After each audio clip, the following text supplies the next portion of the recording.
இயேசு கிறிஸ்துவின் இனிய நாமத்தினாலே மறுபடியும் உங்களை வாழ்த்துகிறேன், வரவேற்கிறேன். இந்த நாளிலும் தேவனுடைய வார்த்தைக்குள்ளே நாங்கள் கடந்து செல்லுவோம். கர்த்தர் தாமே எங்களுடனே கூட பேசுவாராக.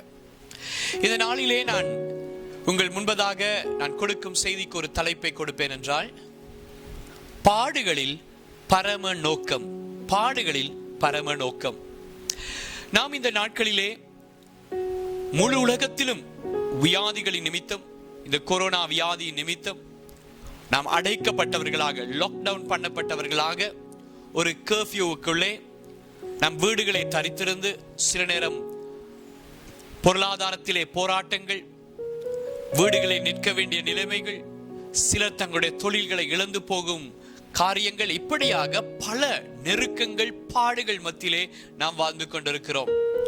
இந்த பாடுகளின் மத்தியிலே தேவனுக்கு இருக்கும் நோக்கம் என்ன, இல்லாவிட்டால் பரம நோக்கம், பரலோகத்தின் நோக்கம் என்ன என்பதை தான் இந்த நாளிலே நாம் தியானிக்க போகிறோம். ஆகவே நான் விசுவாசிக்கிறேன், இந்த செய்தி உங்களுக்கு ஒரு ஆறுதலாக மட்டுமல்ல, உங்களை தட்டி எழுப்பவும், கர்த்தரை இன்னும் பற்றிக்கொள்ள, அவரை நேசிக்க இது உங்களுக்கு உதவியாய் அமையும் என்று நான் விசுவாசிக்கிறேன். நாம் இதற்கு அடித்தளமாக வேதத்திலே இருந்து ஒரு வசனத்தை நாம் பார்க்க போகிறோம். ஆதியாகமம் 1வது அதிகாரம் 27வது வசனம். எங்களுக்கு தெரிந்த ஒரு வசனம். ஆதியாகமம் 1வது அதிகாரம் 27வது வசனம் தமிழ் மொழியிலே. இந்த வசனத்திலே நாங்கள் பார்க்கிறோம், தேவன் தமது சாயலாக மனிதனை அவர் படைக்கிறார். தேவன் தன்னுடைய சாயலிலே மனிதனை படைக்கிறதை பார்க்கிறோம். ஆகிலும் நடந்தது என்னவென்று எங்களுக்கு தெரியும். நாட்கள் போக சத்ருவாகிய பிசாசானவன் அந்த ஆதி மனிதனாகிய ஆதாம் ஏவாளுடைய தோட்டத்துக்குள் பிரவேசித்து அவர்களை பாவத்தை செய்யும்படிக்காக தூண்டிவிட்டு, இறுதியிலே ஆதாம் ஏவாள் பாவத்திலே விழுந்த நேரம் தேவ சாயலையும் தேவ மகிமையும் அவர்கள் இழந்து போய் தேவனை விட்டு அவர்கள் பிரிய வேண்டிய ஒரு சூழ்நிலை ஏற்பட்டதை நாங்கள் நன்கு அறிவோம். ஆகிலும் இந்த முதல் அதிகாரம் 27ஆம் வசனத்திலே நாம் பார்த்தோம், தேவன் மனிதனை தனது சாயலின்படி தன்னை போலவே உருவாக்குவதை நாம் பார்க்கிறோம். இந்த சாயல் என்று சொன்னால் என்ன? சில நேரத்திலே எங்களுடைய வீடுகளிலே இப்படி நடக்கும் என்று நினைக்கிறேன்.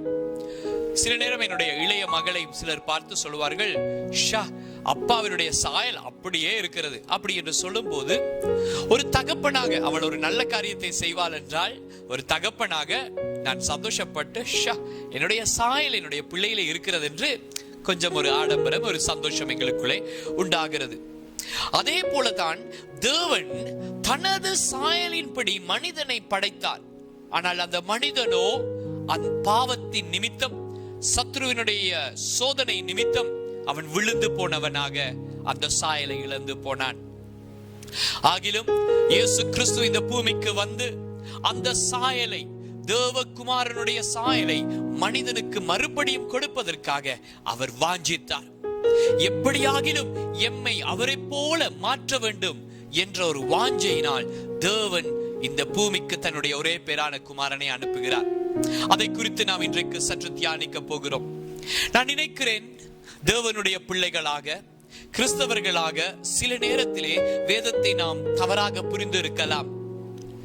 தேவனுடைய இறுதி நோக்கம், ஒரு ஊழியக்காரன் தன்னுடைய புத்தகத்தில் எழுதுகிறார், God's ultimate goal for your life on earth is not comfort but character development. இந்த பூமியிலே தேவனுடைய இறுதி நோக்கம், மனிதனை குறித்து இருக்கிற இறுதி நோக்கம் சுகபோகம் அல்ல, செழிப்பு அல்ல, ஆனால் சுபாவத்திலே ஒரு மாற்றம், கேரக்டர் டெவலப்மெண்ட். எமது சுபாவம் இயேசுவை போல மாற வேண்டும் என்பதுதான் தேவனுடைய இறுதி நோக்கமாயிருக்கிறது. ஆகவே இதற்கு அமைய வேதத்திலே பல வசனங்களை நாம் வாசிக்கலாம். இன்றைக்கு அவற்றுக்கு எல்லாம் நாங்கள் வாசிக்க போவதில்லை. இது ஒரு சுருக்கமான ஒரு செய்தியா இருக்கிறபடினால். ஆகிலும் உங்களுக்கு தெரியும், வேதத்திலே பார்க்கிறோம், பரிசுத்த ஆவியானவர் மூலமாக நாம் நாளுக்கு நாள் தேவ சாயலாக மறுரூபமாக்கப்படுகிறோம் என்று பரிசுத்த பவுல் எழுதுகிறார். மேலும் வேதம் சொல்லுகிறது, கிறிஸ்து இயேசுவில் இருந்த சிந்தையே உங்களில் இருக்க கடவது. இப்படியாக வேதத்திலே பல இடங்களிலே அவருடைய தேவனுடைய அந்த சாயலை எங்களுக்குள்ளே உருவாக்கும்படிக்காக, அந்த கேரக்டர்ஸ், அந்த சுபாவங்களை, அந்த குணதிசயங்களை எங்களுக்குள்ளே உருவாக்கும்படிக்காக தேவன் வாஞ்சிக்கிறார். தேவன் வாஞ்சிக்கிறார். இதை ஒரு தேவ பிள்ளை, இதை ஒரு தேவ மனுஷன் மறந்து போகும் நேரத்திலே தான் தனது சூழ்நிலைகள் மோசமா இருக்கும் போது, பாடுகள் வரும்போது, உபத்திரவங்கள் வரும்போது, தான் எதிர்பார்த்தது நடக்காத போது வாழ்க்கை வெறுத்தவனாக, ஏன் இந்த வாழ்க்கை, ஏன் கர்த்தர் என்னை அழைத்தார், நான் பிறந்திருக்கவே கூடாது, நான் ஏன் வாழுகிறேன் என்றெல்லாம் அவன் யோசிக்க ஆரம்பிக்கிறான். அதற்கு காரணம், தேவன் இந்த பாடுகள் மத்தியிலே அவருக்கு ஒரு பரம நோக்கம் இருக்கிறது என்பதை நாம் மறந்து போவதினாலே. வேதத்தில இருந்து சில உதாரணங்களை நாம் பார்க்கலாம். எங்களுக்கு தெரிந்த சம்பவங்கள் என்றபடினால் எல்லா வேத வசனங்களையும் ஆதாரமாய் நான் காட்டாமல் அந்த சம்பவங்களை மட்டும் உங்களுக்கு சற்று நான் காண்பிக்க நான் விரும்புகிறேன். ஆதியாகம புத்தகத்திலே எங்கள் யாவருக்கும் தெரிந்த ஒரு கதை இருக்கிறது. எங்களுக்கு யாவருக்கும் தெரிந்த ஒரு சம்பவம், அதுதான் யோசேப்பினுடைய சம்பவம்.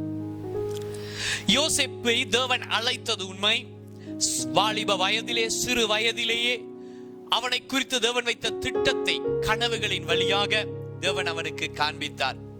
ஆகிலும் நாளடைவிலே நடந்தது என்ன? அவன் தன் சகோதரர்களால் பகைக்கப்பட்டு எகிப்து தேசத்துக்கு அவன் ஒரு அடிமையாக கொண்டு போகப்படுகிறான். அந்த எகிப்து தேசத்திலே அடிமையா இருந்தவன் இப்பொழுது ஒரு சிறைக்குள்ளே போகிறான். நான் உங்களிடம் ஒரு கேள்வியை கேட்கட்டும். சிறைக்கு போகாதபடிக்கு தேவன் தான் தெரிந்து கொண்ட, தேவன் ஒரு நோக்கம் வைத்திருந்த அந்த யோசேப்பை காப்பாற்றி இருக்க முடியாதோ? முடியும். அவர் நிச்சயமாய் அவரால் காப்பாற்றி இருக்க முடியும். சிறைக்கு போகாதபடி யோசேப்பை தடுத்திருக்க தேவனால் முடியும். ஆனாலும் அவர் தடை பண்ணவில்லை. He allowed, அவர் அனுமதித்தார். யோசேப்பு அந்த பாதையிலே போவதற்கு அனுமதித்தார். தானியேலின் புத்தகத்திலே தானியேலை குறித்து வாசிக்கிறோம். ஜெபத்தின் நிமித்தமாக, ஆராதனை நிமித்தமாக அவன் சிறைச்சாலைக்கு அல்ல, சிங்கத்தின் கபிக்கு போடப்பட வேண்டிய ஒரு சூழ்நிலை வந்தது. சிங்கத்தின் கபிக்கு போட வேண்டிய சூழ்நிலை. சிங்கத்தின் கபியிலே போடாதபடிக்கு தேவன் அவனை காப்பாற்றி இருக்கலாம் அல்லவா? ஆம், தேவன் சிங்க கபிக்குள் போட்ட பின்பதாக அவனை காப்பாற்றினார் என்பது உங்களுக்கும் எனக்கும் தெரிந்த கதை. ஆகிலும் அங்கே போடாமல், போடுவதற்கு முன்பதாகவே தேவன் அவனை காப்பாற்றி இருக்கலாம் அல்லவா? ஆகிலும் தேவன் அவனை காப்பாற்றவில்லை. அந்த சிங்க கபியின் அனுபவத்தின் ஊடாக தேவன் அவனை போகும்படிக்காக தேவன் அனுமதித்தார். ஷாத்ராக், மேஷாக், ஆபேத்நேகோ தானியேல் புத்தகத்திலே வாசிக்கிறோம். அவர்கள் அக்கினி சூளையிலே போடப்பட வேண்டிய சூழ்நிலை. வைராக்கியமா இருந்தார்கள், தேவனுக்கு உண்மையா இருந்தார்கள். அந்த நேரத்திலே அந்த நெருப்புக்குள், அக்கினி ஜுவாலைக்குள் போடப்படாதபடிக்கு தேவன் அவர்களை காப்பாற்றி இருக்கலாம். ஆகிலும் தேவன் காப்பாற்றவில்லை. அக்கினியை போடப்படுவதற்கு தேவன் இடம் கொடுத்தார், இல்லாவிட்டால் அனுமதித்தார் என்பதை நாம் வேதத்திலே இருந்து பார்க்கிறோம். கர்த்தருக்கு ஸ்தோத்திரம் உண்டாகட்டும். இந்த தேவன் தெரிந்து கொண்ட இந்த கதாபாத்திரங்களுடைய வாழ்க்கையில இருந்து நாம் கற்றுக்கொள்ளும் ஒரு காரியம்தான், தேவனுக்கு அந்த பாடுகளூடாக இவர்களை கொண்டு போவதிலே தேவனுக்கு ஒரு நோக்கம் இருந்தது. God had a purpose, a plan. தேவன் அவர்களை தடை பண்ணி இருக்கலாம், ஆனால் தேவன் அதன் ஊடாக அவர்களை கொண்டு போகிறதை பார்க்கிறோம். God is in control. ஆனால் ஒன்று நிச்சயம், நான் இதை விசுவாசிக்கிறேன். யோசேப்பினுடைய வாழ்க்கையா இருக்கட்டும், அது தானியேலுடைய வாழ்க்கையா இருக்கட்டும், ஷாத்ராக், மேஷாக், ஆபேத்நேகோவினுடைய வாழ்க்கையா இருக்கட்டும், அவர்களுக்கு ஒன்று தெரிந்திருந்தது, தேவன் எங்களை கொண்டு போகும் பாதையில் நல்லது. அதனால்தான் யோபு என்ற பக்தனுடைய வாழ்க்கை குறித்து நாம் பார்க்கிறோம். யோபு தேவனுக்கு பிரியமுள்ள ஒரு மனிதன், தேவனாலே நற்சாட்சி பெற்ற ஒரு மனிதன். He received a testimony from God himself. தேவன் தாமே அவனை குறித்து சாட்சி கொடுக்கிறார். அத்தனை தேவனுக்கு பிரியமான ஒரு மனிதன். ஆனால் தேவன் அனுமதித்த சில பாடுகள் அவனுடைய வாழ்க்கையில வந்தது. என்ன செய்வதென்று தெரியாமல் எல்லாம் இழந்து போனவனாக, யோபு 23:8-9 வசனங்களை நீங்கள் வாசிக்கும் போது அதை அவதானிக்கலாம். அங்கே அவன் சொல்லுகிறான், ஆண்டவரே, நான் எல்லாம் இழந்திருக்கிறேன். அது மட்டுமல்ல, நான் முன்பதாக போனாலும், நான் பின்பதாக போனாலும், வலதுபுறம் இடதுபுறம் போனாலும் நான் உம்மையும் காணவில்லை என்று அவன் சொல்லுகிறதை பார்க்கிறோம். தேவ சமூகத்தையே அவன் இழந்து போன ஒரு அனுபவம், தனிமையாக்கப்பட்ட ஒரு அனுபவம். இப்படிப்பட்ட ஒரு சூழ்நிலையின் மத்தியிலே 23ஆம் அதிகாரம் யோபு 10ஆம் வசனத்தில் அவன் சொல்லுகிறான், இது எனக்கு பிடித்த, மிகவும் பிடித்த ஒரு வசனம். அவன் சொல்லுகிறான், நான் போகும் வழியை அவர் அறிவார். நான் போகும் வழி எனக்கு தெரியாது. I don't understand. எனக்கு அதை புரிந்து கொள்ள முடியவில்லை. நான் ஏன் இந்த வழியிலே போகிறேன், ஏன் இந்த பாடுகளிலே போகிறேன், ஏன் எனக்கு இந்த கஷ்டம், I don't understand. எனக்கு அதை புரிந்து கொள்ள முடியவில்லை. ஆனாலும் ஒன்று நிச்சயம், நான் போகும் வழியை அவர் அறிவார். அவர் என்னை சோதித்த பின் நான் பொன்னாக விளங்குவேன். அவர் என்னை சோதித்த பின் நான் பொன்னாக விளங்குவேன். என்னை கேட்டுக்கொண்டிருக்கிற அருமையான சகோதரனே, அருமையான சகோதரியே, நீயும் கூட பல பாடுகளின் வழியாக நீ போய்கொண்டிருக்கலாம். ஏன் இந்த பாடுகள் என்று உனக்கு தெரியாத வண்ணமாய் கூட இருக்கலாம். ஆனாலும் ஒன்று நிச்சயம், நீ போகும் வழியை அவர் அறிவார். He knows the path you are going.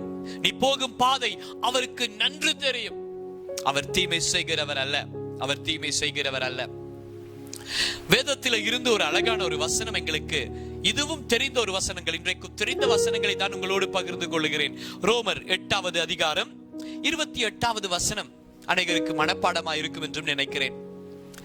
ரோமர் 8ஆம் அதிகாரம் 28வது வசனம், அன்றியும் அவருடைய தீர்மானத்தின்படி அழைக்கப்பட்டவர்களாய் தேவனிடத்தில் அன்பு கூறுகிறவர்களுக்கு சகலமும் நன்மைக்கு ஏதுவாய் நடக்கிறது என்று அறிந்திருக்கிறோமே.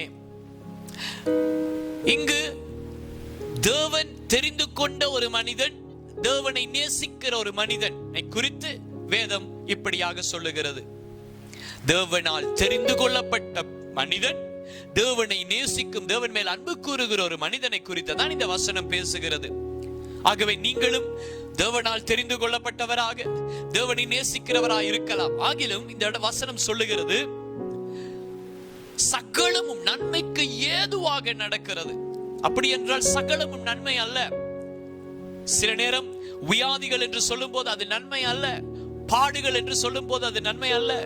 பாடுகள் வரும்போது அது நல்லது என்று சொல்லி நாம் சந்தோஷப்பட வேண்டும் என்று நான் சொல்லவில்லை. பாடுகள் என்பது பாடுகள் தான். sufferings are sufferings. பாடுகள் வழியாக போன ஒரு மனிதனாக தான் உங்களோடு பேசுகிறேன். பாடுகள் என்றால் என்னவென்று நான் அனுபவித்த, கண்ணீர் வடித்த, தனிமைப்பட்ட, வேதனைப்பட்ட ஒரு மனிதனாக தான் இன்றைக்கு உங்களோடு நான் பேசிக் கொண்டிருக்கிறேன். I know the experience. அருமையான சகோதரனே, நீங்கள் போய்கொண்டிருக்கிற அந்த பாடுகளின் பாதை என்னவென்று நான் புரிந்து கொள்ளும் ஒரு மனிதனாக தான் உங்களோடு பேசுகிறேன். பாடுகள் வேதனைக்குரியது.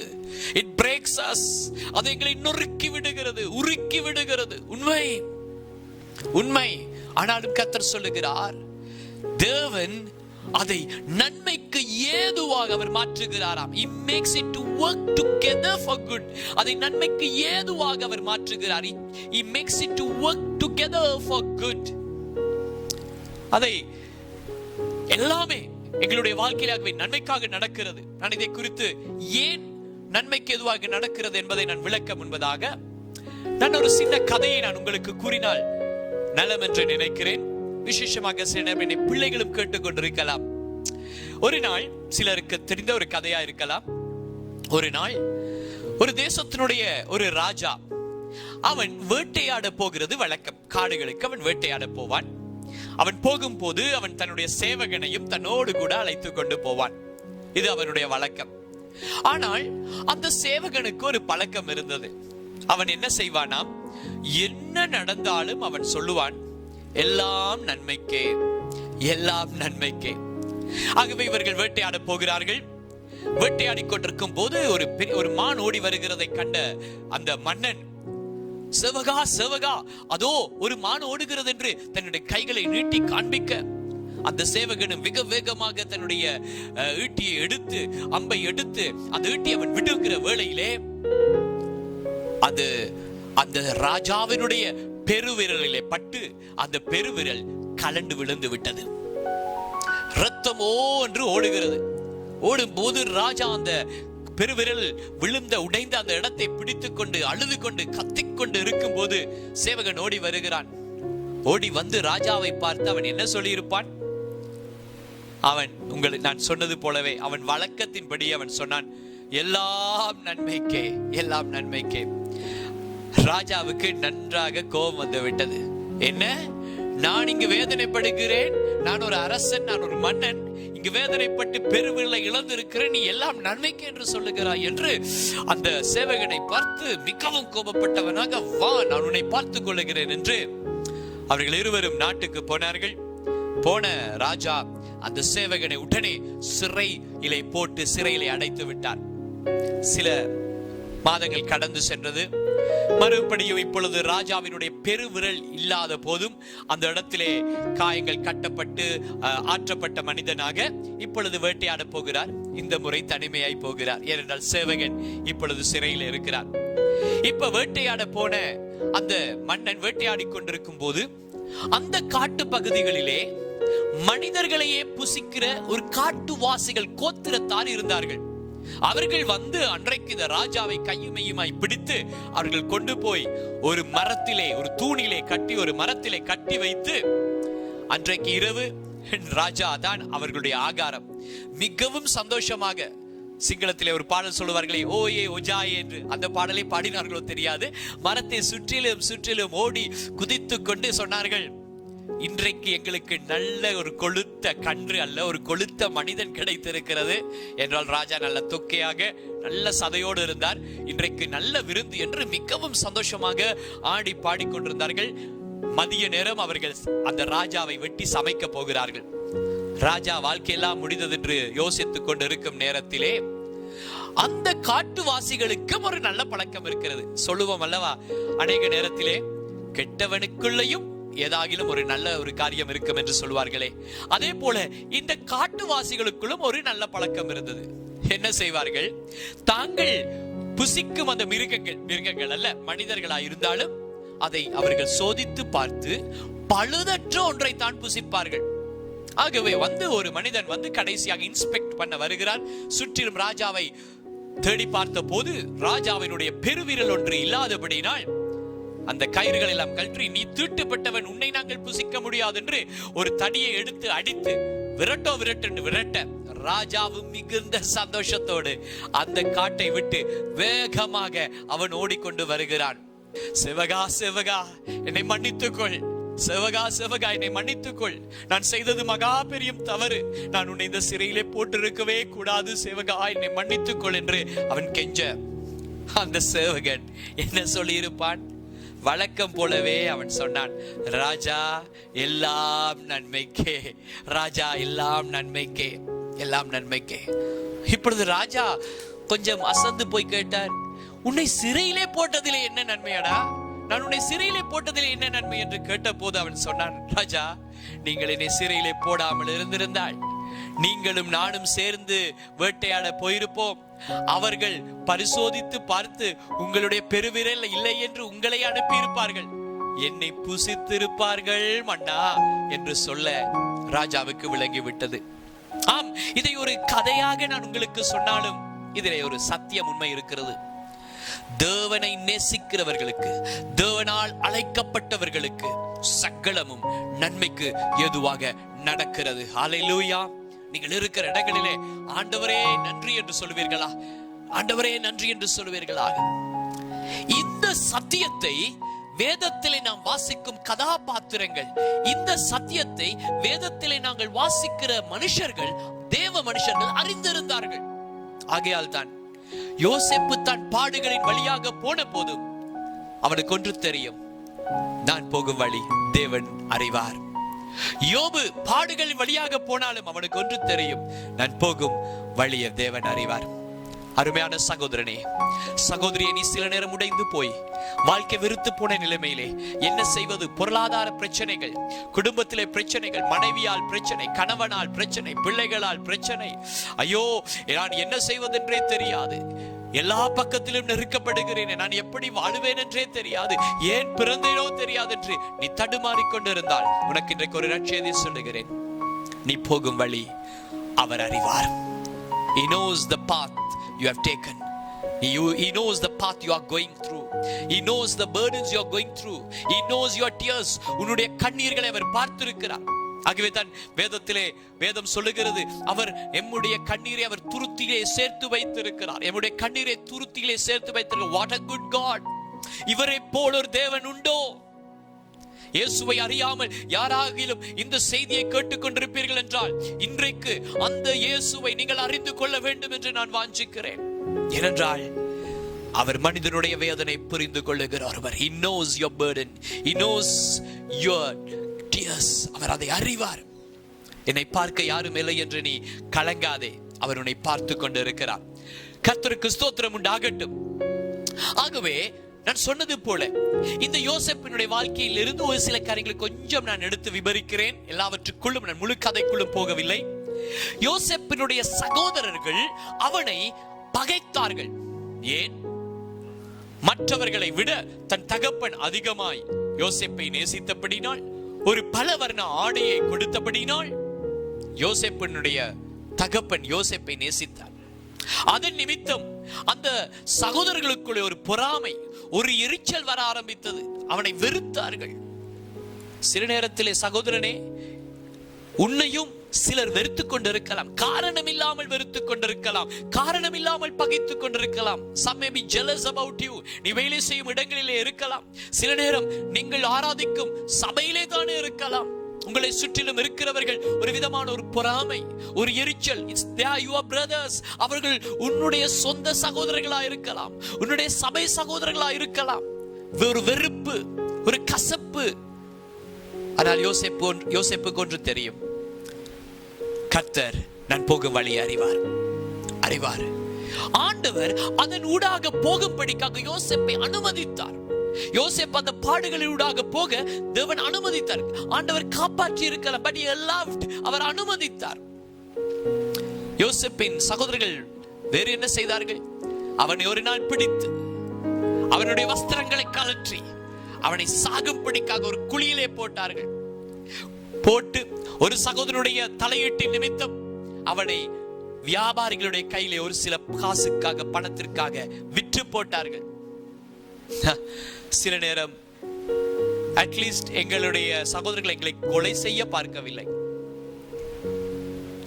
ஆகிலும் இப்படிப்பட்ட கசப்புகள், இப்படிப்பட்ட வெறுப்புகள் எங்களுக்கு எதிராக வந்திருக்கலாம்.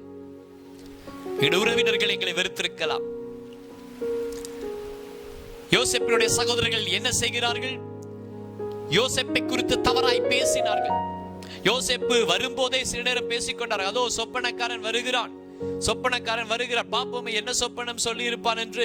இன்றைக்கு என்ன கர்த்தர் காட்டி இருக்கிறார் என்று பார்ப்போம், அவனை கொல்லுவோம். இப்படியாக அங்கும் இங்கும் பேசிக் கொண்டிருந்தார்கள். யோசேப்பு அந்த பாதையினூடாக ஆண்டவர் போக அனுமதித்தார். சில நேரம் உங்களை குறித்து சிலர் பேசுகிறது உங்களுக்கு கேட்கிறது, உங்களை வெறுத்து பேசுகிறது. நீங்கள் நன்மை செய்தும் உங்களுக்கு எதிராக சிலர் பேசிக் கொண்டிருக்கலாம். சிலர் உங்களை வெறுப்பாக உங்களை பேசிக் கொண்டிருக்கலாம். There may be gossips going on about you. உங்களை குறித்து புறம் கூறிக்கொண்டிருக்கலாம். ஆனால் ஒன்று நிச்சயம், கர்த்தர் உன்னோடு கூட இருக்கிறார். அவனை கொலை செய்ய வகை தேடி அவனை விற்று போட்டு இறுதியாக அவன் ஒரு அடிமையாக ஒரு வீட்டிலே வேலை செய்கிறான். அவன் ஒரு அடிமை தான். எங்கேயோ தேவன் அழைத்தார். ஆனால் இப்பொழுது அவனுடைய நிலைமை நம்பிக்கையற்ற ஒரு நிலைமை. There was no hope, a hopeless situation. அவன் நம்பிக்கையற்ற ஒரு நிலைமையில் இருக்கிறான். ஆகிலும் பரிசுத்தத்தை அவன் விடவில்லை. அவன் பரிசுத்தத்துக்காக உண்மையாய் நின்றதினால் வந்தது என்ன? அதனுடைய பிரதிபலன் என்ன? அவன் பொய் குற்றச்சாட்டின் பேரிலே சிறைக்கு போடப்படுகிறான். நீங்களும் நானுமா இருந்திருந்தால் இந்த நிலைமையிலே நாம் என்ன செய்திருப்போம்? நாம் தேவனிடம் சில நேரம் கேள்வி கேட்டிருக்கலாம். சிலர் நீங்கள் கேள்வி கேட்டுக் கொண்டிருக்கிறீர்கள். ஆண்டவரே, நான் நன்மை செய்தேனே, ஏன் எனக்கு இப்படி நடந்தது? ஏன் ஆண்டவரே? சில நேரம் சிலர் சகோதரர்களை பகைத்துக் கொண்டிருக்கலாம். நாங்கள் என்ன சொல்லுவோம்? யோசேப்பை போல நாங்கள் அந்த பாதையிலே போயிருந்தால், இனிமேல் என்னுடைய சகோதரர்கள் ஒரு நாள் அவர்களும் வரட்டுமே, யானைக்கு ஒரு காலம் பூனைக்கு ஒரு காலம் என்று சொல்லுவார்களே, அதே போல அவர்களும் ஒரு நாள் என்னிடம் வருவார்கள் அல்லவா, அப்பொழுது நான் பார்த்து கொள்ளுகிறேன் என்று நாம் சொல்லுகிறோமா? இல்லாவிட்டால் இந்த பாடுகளிலே தேவனுக்கு ஒரு பரம நோக்கம் இருக்கிறது என்று நாங்கள் உணர்கிறோமா? யோசேப்பினுடைய வாழ்க்கையின் முடிவை பார்த்தால் இயேசுவினுடைய அந்த மன்னிக்கும் குணாதிசயம் அவனுக்குள்ள இருந்து வெளிப்பட்டது.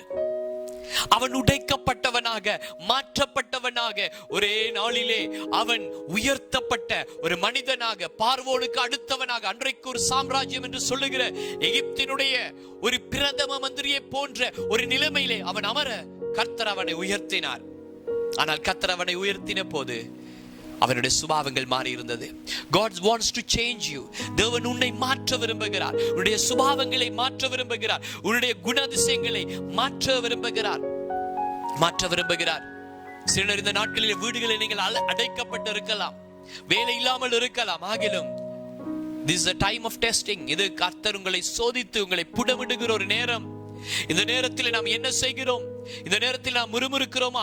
What's our response going to be? நாங்கள் எப்படி பதில் அளிக்கிறோம்? சிலர் பாடுகள் வரும்போது அவர்கள் உடைந்து போகிறார்கள். சிலர் பாடுகள் வரும்போது கல்லாகி விடுகிறார்கள். சிலர் பாடுகள் வரும்போது தேவன் மேல் ஒரு வெறுப்பு ஏற்பட்டு விடுகிறது. ஒரு தேவ மனுஷன் இப்படியே சொன்னார், when troubles come, some become better, some become bitter. மறுபடியும் அதை சொல்லுகிறேன், when troubles come, some people become better, some people become bitter. பாடுகள் வரும்போது ஒரு சிலர் இன்னும் சிறந்தவர்களாய் மாறுகிறார்கள், இன்னும் சிலர் இன்னும் கசப்புள்ளவர்களாய் மாறுகிறார்கள். சகோதரனே, என்னை கேட்டுக்கொண்டிருக்கிற அருமையான சகோதரனே, அருமையான சகோதரியே, உன்னுடைய நிலைமை இன்றைக்கு எப்படியா இருக்கிறது? பாடுகள் வரும்போது நீ கடினப்பட்டவனாக, இன்னும் தேவனுக்கு விரோதமாக, இன்னும் சபைக்கு விரோதமாக, இன்னும் தேவ மனுஷர்களுக்கு விரோதமாக எழுந்து உன்னை கல்லாக்கிக் கொள்ளுகிறாயோ?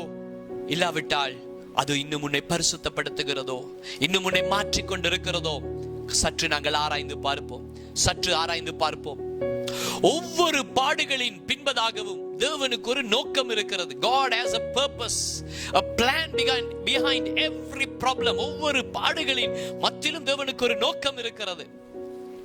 நான் உங்களுக்கு ஆரம்பத்திலே நான் காண்பித்தேன், ரோமர் 8ஆம் அதிகாரம் 28ஆம் வசனத்தை நான் உங்களுக்கு காண்பித்தேன். சகலமும் நன்மைக்கு ஏதுவாய் நடக்கிறது. அந்த நன்மை என்ன? நாம் நினைப்போம், ஒரு ஜாப் போனால், ஒரு தொழில் போனால் இன்னொரு தொழில் கிடைக்கும், அதல்ல நன்மை. அடுத்த வசனத்திலே அந்த நன்மையை வாசிக்கிறோம். அதை நாங்கள் வாசிப்போம். 29வது வசனம், தம்முடைய குமாரன் அநேக சகோதரர்களுக்குள்ளே முதற் பேரானவராய் இருக்கும் பொருட்டு தேவன் எவர்களை முன்னறிந்தாரோ அவர்களை தமது குமாரனுடைய சாயலுக்கு ஒப்பாயிருப்பதற்கு முன் குறித்திருக்கிறார். கவனித்தீர்களா? அண்டர்லைன் பண்ணுகிற பழக்கம் இருக்கிறவர்கள் கடைசி வரி அண்டர்லைன் பண்ணுங்கள். அவர்களை தமது குமாரனுடைய சாயலுக்கு ஒப்பாயிருப்பதற்கு முன் குறித்திருக்கிறார். தேவனுடைய நோக்கம் என்ன? எல்லாவற்றையும், எங்களுடைய வாழ்க்கையில் எல்லாவற்றையும் நன்மைக்கு ஏதுவாக ஏன் மாற்றுகிறார்? ஒரே ஒரு நோக்கத்திற்காக, எமது சுபாவத்தை மாற்றுவது, எம்மை தேவ சாயலுக்கு, தேவனுடைய குமாரனுடைய சாயலுக்கு ஏற்றவர்களாக எம்மை மாற்றுவது ஆண்டவருடைய நோக்கம், திட்டமாயிருக்கிறது. ஆகவே எமது வாழ்க்கையிலே பாடுகளுக்கு குறைவில்லை. ஒரு பாடு வரும், அந்த பாடு முடியும் போது நான் அடிக்கடி சொல்லுவேன், அடுத்த பாடு வாசல் படியிலே நிற்கும். ஒரு பாடு வரும், அந்த பாடு முடியும் போது அடுத்த வாசல் படியிலே அடுத்த பாடு நிற்கும். நான் விளையாட்டாக நான் இப்படி ஆண்டவரிடம் ஜெபிப்பதுண்டு. நான் ஒரு சிநேகிதனை போல நான் பேசுவதுண்டு. அப்படி பேசும்போது நான் சொல்லுவேன், ஆண்டவரே, இப்பொழுதுதான் ஒரு பாடு முடிந்திருக்கிறதப்பா, எனக்கு ஒரு சின்ன இன்டர்வல் தாங்க, அடுத்த பாடு உடனே வரவிடாதீங்க, கொஞ்சம் டைம் தாங்க. ஏனென்றால் பிரீதிங் டைம், பிரீதிங் ஸ்பேஸ், ஆண்டவர் கொஞ்சம் சுவாசிக்க உதவி செய்யுங்க. ஏனென்றால் ஸ்கூல் காலங்களில் விளையாடுவோம் அல்லவா, ஓடி விளையாடும் போது ஒரு தூணை ஓடி போய் பிடித்து சொல்வார்கள், டைம், இப்பொழுது எங்களுக்கு டைம், எங்களுக்கு ஒரு இன்டர்வல், எங்களை பிடிக்க முடியாது, கொஞ்சம் டைம் தாங்க, அதுக்கு பிறகு தூணை விட்டால் எங்களை விரட்டி பிடிக்கலாம். அதே போல பாடுகளுக்கு குறைவில்லை. அது எந்த மனிதனாயிருந்தாலும் பாடுகளுக்கு குறைவில்லை. ஏனென்றால் இந்த உலகத்திலே ஆண்டவரே சொன்னார், உங்களுக்கு உபத்திரவம் உண்டு. இன்றைக்கு பலர்களும் வராது, கர்த்தர் உங்களை ஆசீர்வதிப்பார், கேட்கிறது எல்லாம் கொடுப்பார். ஆனால் ஆண்டவர் சொல்லுகிறார், உலகத்திலே உங்களுக்கு உபத்திரவம் உண்டு, ஆனாலும் திடன் கொள்ளுங்கள், ஏனென்றால் நான் உலகத்தை ஜெயித்தேன். ஜெயித்தவர் எங்களோடு இருக்கிறபடினால் எங்களுக்கு பயமில்லை. ஆகவே இந்த உலகத்திலே எங்களுக்கு வரும் இந்த பாடுகள் வேதனைகள், கஷ்டங்கள் மத்தியிலே தேவனுடைய பிரதானமான நோக்கம் தான் எமது சுபாவத்தை மாற்றுவது, எங்களுடைய குணாதிசயங்களை மாற்றுவது. நாம் சில நேரம் ஆராதனைகளிலே கூட கிறிஸ்தவர்களாக, தேவ பிள்ளைகளாக நம் ஆராதனைகளிலே போய் அநேக வழியிலே நாங்கள் நடிக்க பழகி இருக்கிறோம். சில நேரம் நாங்கள் பாடுகிற பாடல்களை கூட அர்த்தமில்லாமல் கைகளை உயர்த்தி நாங்கள் பாடுகிறது உண்டு. நாங்கள் சில நேரம் சொல்லுவோம், அப்பா என்னை முழுவதும் அர்ப்பணித்தேன் ஐயா, என்னை முழுவதும் அர்ப்பணித்தேன் என்று பாடுவதுண்டு. ஆனால் உண்மைக்கும் எங்களை அர்ப்பணிக்கிறோமா என்ற கேள்வி உண்டு. ஆனாலும் பாடுகளின் ஊடாக போகிற ஒரு மனிதன், அவனுடைய பாடல்கள், ஆராதனை, அவனுடைய ஜெபங்கள் கூட உண்மையுள்ளதாய், நிஜமுள்ளதாய் காணப்படும். சங்கீதக்காரன், விசேஷமாக தாவீது சங்கீதத்தின் அநேக சங்கீதங்களை அவன் பாடின நேரங்கள், பாடுகளின் ஊடாக அவன் போன போது, குகைகளிலே தன்னுடைய எதிரிகள் தன்னை விரட்டி கொண்டிருந்த போது, குகைகளிலே ஒளித்துக் கொண்டிருந்த போது அவன் பாடின சங்கீதங்கள் தான் இன்றைக்கு உங்களுக்கும் எனக்கும் ஆசீர்வாதமாய் இருக்கிறது. இன்றைக்கு நான் அநேக நேரங்களில் யூடியூப் எல்லாம் பார்த்து நான் யோசிக்கிறது உண்டு. நினைத்தபடி அநேகர் பாடல்களை வெளியிடுகிறார்கள். ஏதோ ஒரு CD வெளியிட வேண்டும், நாங்களும் வெளிநாடு போக வேண்டும், நாங்களும் ஒரு CD வெளியிட வேண்டும் என்று வெளியிடுகிறார்களே ஒழிய தங்கள் வாழ்க்கையில ஆண்டவரை ருசித்து அனுபவித்து அந்த பாடுகளூடாக போய் வரும் பாடல்கள் அல்ல. அதனால் நடப்பது என்ன? இன்றைக்கு சபைகளிலே பாடல்கள் வெறும் உணர்ச்சி வசப்படுத்துகிறது ஒழிய, we just become emotional, நன்றாக உணர்ச்சியை உண்டாக்குகிறது ஒழிய மாற்றங்களை உண்டு பண்ணுவதில்லை. There are no changes.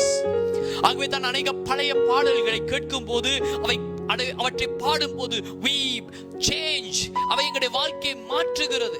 ஆனால் இன்றைக்கு பாடல்களை பார்க்கும் போது சில நேரத்திலே அழுவதோ என்ன செய்வதென்று தெரியாமல் நான் வேதனைப்படுகிற நேரங்கள் உண்டு. ஆகவே தேவன் நாம் போகும் ஒவ்வொரு பாடுகளின் மத்தியிலும் எங்களுடைய சுபாவத்தை உருவாக்க விரும்புகிறார். ரோமர் 5வது அதிகாரம் 3ஆம் வசனம் இப்படியாக சொல்லுகிறது. ரோமர் 5:3 நாங்கள் பார்க்கிறோம். நான் அதை வாசிக்கிறேன். ஆங்கில வேதாகம் இருக்கிறவர்களையும் நீங்கள் அதை வாசித்து பார்க்கலாம். அது மாத்திரமல்ல, உபத்திரவம் பொறுமையையும், பொறுமை பரீட்சையையும், பரீட்சை நம்பிக்கையும் உண்டாக்குகிறது என்று நாங்கள் அறிந்து. தமிழ் மொழிபெயர்ப்பிலே சில நேரம் எங்களுக்கு இது கொஞ்சம் புரிந்து கொள்ள கடினமா இருக்கலாம். உபத்திரவம் பொறுமையையும், அதாவது பாடுகள் இல்லாத உபத்திரவம் பொறுமையையும், பொறுமை பரீட்சையையும் என்று சொல்லுகிறோம். நீங்கள் ஆங்கில வேதத்தை வாசிக்கும் போது நீங்கள் அவதானிக்கலாம், அங்கே சொல்லப்பட்ட வார்த்தை கேரக்டர், குண சுபாவம். உபத்திரவம் எங்களுடைய பொறுமையையும், அந்த பொறுமை எமது சுபாவத்தையும் குணாதிசயத்தையும் உருவாக்குகிறதா இருக்கிறது. இன்றைக்கு நான் இறுதியாய் முடிப்பதற்கு முன்பதாக, எமது வாழ்க்கையிலே போராட்டங்கள் வரும்போது நாம் எப்படி கிரியை செய்கிறோம்? How do we respond? நாம் எப்படி, எங்களுடைய பிரதிபலிப்பு எப்படி இருக்கிறது? மக்களுக்கு எம்முடைய பிரதிபலிப்பு எப்படி இருக்கிறது? யாராவது ஒரு வார்த்தையை சொன்னால் நாம் அதற்கு என்ன செய்கிறோம்? ஒரு பிரச்சனை வரும்போது என்ன செய்கிறோம்? சில ஆசீர்வாதங்கள் வரும்போது நாம் எப்படி கிரியை செய்கிறோம்? வியாதிகள் வரும்போது, ஏமாற்றங்கள் வரும்போது, சில நேரம் காலநிலை கொஞ்சம் மாறினாலே எங்களுடைய சுபாவங்கள் மாறிவிடுகிறது. சற்று யோசித்து பார்ப்போம். இன்றைக்கு கர்த்தர்களோடும் என்னுடனும் பேசுகிறார். God is at work in your life. தேவனுடைய உன்னுடைய வாழ்க்கையிலே அவர் கிரியை செய்து கொண்டிருக்கிறார். தேவன் உன்னை ஒரு பாதையினூடாக கொண்டு போவார் என்றால் அவருக்கு ஒரு பரம நோக்கம் இருக்கிறது. God has an heavenly plan about taking you through a difficulty. அவர் ஒரு பாடுகளின் ஊடாக நீ போகும்போது அவருக்கு ஒரு பரம நோக்கம் இருக்கிறது. அந்த நோக்கம் தான் உன்னை இன்னும் இயேசுவை போல மாற்றுவது. ஒரு அழகான தமிழ் பாடல் இப்படியாக ஒரு அடி சொல்லுகிறது. இயேசுவை போல நான் மாற வாஞ்சிக்கிறேன். இயேசுவை போல மாற நானும் வாஞ்சிக்கின்றேனே ஒவ்வொரு நாளும். இயேசுவை போல மாற நானும் வாஞ்சிக்கின்றேனே ஒவ்வொரு நாளும். என்னுடைய தனி ஜெபங்களிலே அடிக்கடி நான் பாடும் பாடல்களிலே ஒன்றுதான், ஆண்டவரே இயேசுவை போல நான் மாற நான் அனுதினம் வாஞ்சிக்கிறேன். இந்த நாட்களிலே நீங்கள் எந்த பாடுகள் எந்த வழியினூடாக நீங்கள் கடந்து போய் கொண்டிருந்தாலும் கர்த்தருக்கு ஒரு நோக்கம் இருக்கிறது. He wants to change your character. உங்களிலே அவர் ஏதோ ஒன்றை செய்து கொண்டிருக்கிறார். ஒரு சிற்பாச்சாரி ஒரு சிற்பத்தை அவன் செதுக்கும் போது அவன் அதை சுத்திகளை எடுத்து அதை உடைத்து அதை வெட்டி அதை கொத்தி அதை உடைத்து எடுக்கும் போது அது கடினமா இருந்தாலும் அந்த வேலையின் முடிவிலே ஒரு அழகான சிற்பம் உருவாகுவது போல தேவன் உன்னுடைய வாழ்க்கையையும் உருவாக்கி கொண்டிருக்கிறார். அவர் சில நேரம் உன்னை உடைப்பது போல இருக்கலாம், சில பாடுகளின் ஊடாக போவது போல இருக்கலாம். ஆனாலும் யோபுவை போல உங்களால் சொல்ல முடியுமா, நான் போகும் பாதை அவர் அறிவார், அவர் என்னை சோதித்த பின் நான் பொன்னாக விளங்குவேன். நான் உங்களுக்காக ஜெபிக்கட்டும். அன்புள்ள பரம தகப்பனே, பாடுகளில் பரம நோக்கம் என்ற தலைப்பின் கீழே இன்றைக்கு உம்முடைய ஜனங்கள் இந்த வசனங்களை கேட்டிருக்கிறார்கள். உம்முடைய பிள்ளைகளை ஆசீர்வதியும். இந்த பாடான நேரங்களிலே, உபத்திரவங்களின் மத்தியிலே, கண்ணீரின் மத்தியிலே உம்முடைய பிள்ளைகள் போய்கொண்டிருக்கும் இந்த நாட்களிலே உம்மை இன்னும் அனுபவிக்கட்டும், உம்மை இன்னும் ருசி பார்க்கட்டும். நீர் ஆளுகை செய்கிறதை அவர்கள் அனுபவிப்பார்களாக. இப்பொழுதே யாராகிலும் சோர்ந்து போயிருப்பார்கள் என்றால் நாங்கள் ஜெபிக்கிற இந்த நேரம், ஆண்டவரே நீ சமீபத்துக்கு மட்டுமல்ல தூரத்துக்கும் தேவனா இருக்கிறீர். Even as we pray right now, இப்பொழுது நாங்கள் ஜெபித்துக் கொண்டிருக்கும் போதே ஆண்டவரே அவர்களுக்கு ஒரு நம்பிக்கை உண்டாகட்டும். ஆண்டவர் ஒரு நம்பிக்கை உண்டாகட்டும். அவர்களை குறித்து ஒரு நோக்கத்தை வைத்திருக்கிறீர். You have a greater plan. யோசேப்பை ஒரு நாள் ஆண்டவரே பாடுகளின் ஊடாக நீர் கொண்டு போன பின்பதாக அவனை உயர்த்தி அநேக நாடுகளுக்கு ஆசீர்வாதமாய் அவனை மாற்றினது போல உம்முடைய பிள்ளைகளையும் நீர் ஒரு நாள் உயர்த்தி ஆசீர்வாதமாக மாற்றுவீர் என்பது நாங்கள் அறிவோம் ஆண்டவரே, அந்த அறிவோம் ஆண்டவரே. ஆகவே அந்த நம்பிக்கையோடு உமக்கு நன்றி செலுத்துகிற பிள்ளைகளாய், உம்முடைய ஆளுகையை உணர்ந்த பிள்ளைகளாய் ஆண்டவரை வாழும்படிக்கு உம்முடைய பிள்ளைகளுக்கு உதவி செய்வீராக. நீரே பொறுப்படும், ஆசீர்வதியும். இயேசுவின் நாமத்தில் ஜெபிக்கிறோம் எங்கள் நல்ல பிதாவே. ஆமென், ஆமென். கர்த்தர் தாமே உங்கள் யாவரையும் ஆசீர்வதிப்பாராக. இந்த செய்திகள் மூலமாக நீங்கள் ஆசீர்வாதங்களை பெற்று உங்களுடைய வாழ்க்கை இன்னும் இயேசுவை போல மறுரூபம் ஆவதற்கு நீங்கள் ஒப்புக் கொடுப்பீர்கள் என்று நாங்கள் விசுவாசிக்கிறோம். கர்த்தர் தாமே உங்களை ஆசீர்வதித்து உங்களையும் உங்கள் குடும்பங்களையும் நடத்துவாராக. ஆமென்.